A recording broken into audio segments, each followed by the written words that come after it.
लक्ष्मीनाथसमारम्भां नादयामुनमध्यमाम् अस्मदाचार्यपर्यन्तां वन्दे गुरुपरम्परां यदिराजाय विद्महे श्रीभाष्यकाराय धीमहे तन्नो रामानुजार्य प्रचोदयात्. ஆழ்வார்கள் திருவடிகளே சரணம். எம்பெருமானார் திருவடிகளே சரணம். ஜீய திருவடிகளே சரணம். यो नित्यमच्युतपदाम्बुजयुग्मरुक्म व्यामोगदस्तदितरानतृणाय मेने अस्मद्गुरोर्भगवतोऽस्य दयैकसिन्धो ராமானுஜஸ்ய சரணம் சரணம் பிரபத்தே. நீரார் கடலும் நிலமும் முழுதுண்டு ஏலார் ஆழம் விளந்தொழில் தொழிலந்தாய் சீரா திருவேங்கட மாமலை மேயாரா முதே அடியேர் கருளாயே. எல்லாம் வல்ல ஏழுமலையான் பெருங்கருணையால் 4000 திவ்ய பிரபந்த பாசுர பதிவேற்றங்களின் வரிசையில் இன்றைக்கு 2790வது நாள் பாசுர பதிவேற்றம். நம்மாழ்வார் அவருடைய பெரிய திருவந்தாதியினுடைய 5ஆம் திருமொழியிலே வரக்கூடிய 4வது பாசுரம் 44வது பெரிய திருவந்தாதி பாசுரம். எம்பெருமானார் ராமானுஜர் பெரிய திருவந்தாதிக்காகவே அருளிய தனியன் இது. முந்துற்ற நஞ்சே முயற்றி தரித்துரைத்து வந்தித்து வாயார வாழ்க்கையே சந்தம் முருகு ஊரும் சோலை சூழ் மொய் போம் பொரு நல் குருகூரன் மாறன் பெயர் கூறு என்பதாகும். 44வது பாசுரம். வகை சேர்ந்த நன்னெஞ்சும் நாவுடைய வாயும் மிக வாய்ந்து வீழாயினும் மிக வாய்ந்து மாலைதாம் வாழ்த்தாதிருப்பர் இதுவன்றே மேலை தாம் செய்ய வினை. வகை சேர்ந்த நல் நெஞ்சம் என்பதற்கு ஞான வழிக்கு ஏற்பட்டிருக்கிற நல்ல நெஞ்சம் என்று கொள்ள வேண்டும். மிக வாய்ந்து வீழாயினும் என்றால் எம்பெருமானை எடுத்து காட்டி அனுபவிக்காவிட்டாலும் தாம் இந்த உலகத்திலே மீண்டும் பிறந்திருக்கிறோமே என்று ஆராய்ந்து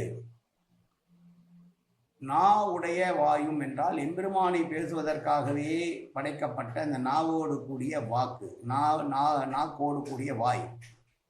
மாலை என்றால் எம்பெருமானை குறிக்கிறது.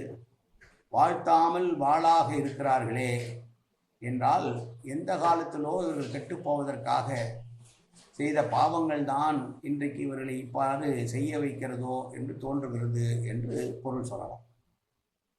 இந்த பாட்டுக்கு 2 பெரிய வைணவ ஆசிரியர்கள், பிள்ளை நரையூர் அரையரும் பராசர பட்டரும் இருவிதமாக பொருள் தந்திருக்கிறார்கள் என்று ஆச்சாரியர்கள் அனுபவிக்கிறார்கள்.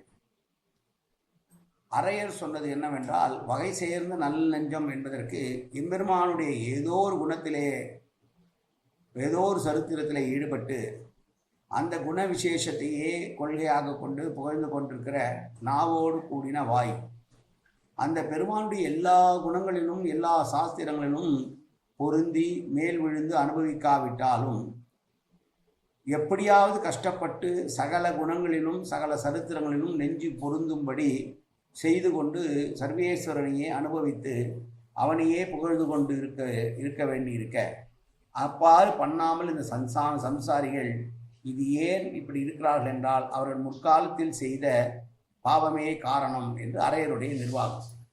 இதையே பட்டர்பிரான் சொல்லுகிற போது என்ன சொல்கிறார்? ஆத்மாவினுடைய ஞானம் வெளியிலே பிரகாசமாக வருவதற்கு அமைந்திருக்கிற நெஞ்சு, எம்பெருமானுடைய பற்றி பேசுவதற்கான யோக்கியமான நாக்கு, இதையும் இருந்தாலும் ரஜோகுணமும் தமோகுணமும் மிக்க சுயமாகவே பகவத் விஷயத்தை பிடிக்காதவர்களாகிலும் நம்மை ஈஸ்வரன் படைத்தது எதுக்கு, நமக்கு கைகால் முதலிய உறுப்புகளை கொடுத்ததற்கு எதற்கு என்று ஆராய்ச்சி செய்து பகவத் விஷயத்திலே பல்லாண்டு பாடி காலத்தை செலவிட வேண்டியது பிராப்தமாயிருந்தும் இந்த பாழாய் போன சம்சாரிகள் பகவத் விஷயத்தில் அடியோடு ஈடுபடாமல் இழிவுபட்டே கிடக்கிறார்களே, மீண்டும் மீண்டும் மாறி மாறி பிறப்பும் இறப்புமாக இருந்து சம்சாரிகளாகவே இருக்கிறார்களே, இனிமேலாவது இவர்கள் நல்ல வழிக்கு போக தேடலாகாதா? மேலுள்ள காலமும் இந்த சம்சாரிகளோடு இப்படியே இருந்தால் பாவிகளாகவே திரிகிறார்களே என்று பொருள் கொள்கிறார். உடல் ஆன்மா ஆகிய இரண்டையும் சேர்த்து படைக்கப்பட்டதின் நோக்கம் பெருமானையே பற்றி பேசுவதற்காக. கண்களால் அவனை தரிசிப்பதற்கும், காதுகளால் அவனை பற்றி கேட்பதற்கும், வாயால் அவனை புகழ்ந்து பாடுவதற்கும், மனதால் எப்போதும் அவனை தியானித்துக் கொண்டிருக்கவும், உடம்பால் எப்போதும் அவனுடைய க்ஷேத்திரங்களிலே தொண்டு செய்வதற்குமாக என்று இருக்கப் போக இதை பற்றி நினைக்காமல் வாழும் சம்சாரிகள் மீண்டும் மீண்டும் சாதாரண விஷயங்களிலே ஈடுபட்டு தங்களுடைய வாழ்க்கையை தொலைக்கிறார்களே, இதற்கு காரணம் அவருடைய முன்ஜென்ம வினையோ என்று பேசுகிறார் ஆழ்வார் இந்த பாசுரத்திலே. மீண்டும் பாசுரத்தை சேமிப்போம்.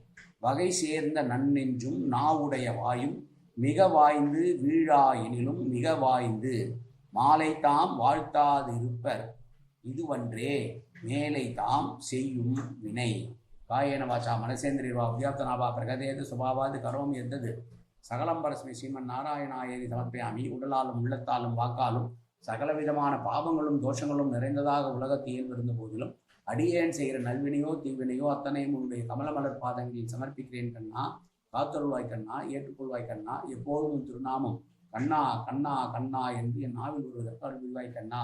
சர்வத்திர கோவிந்தநாம சங்கீர்த்தனம்.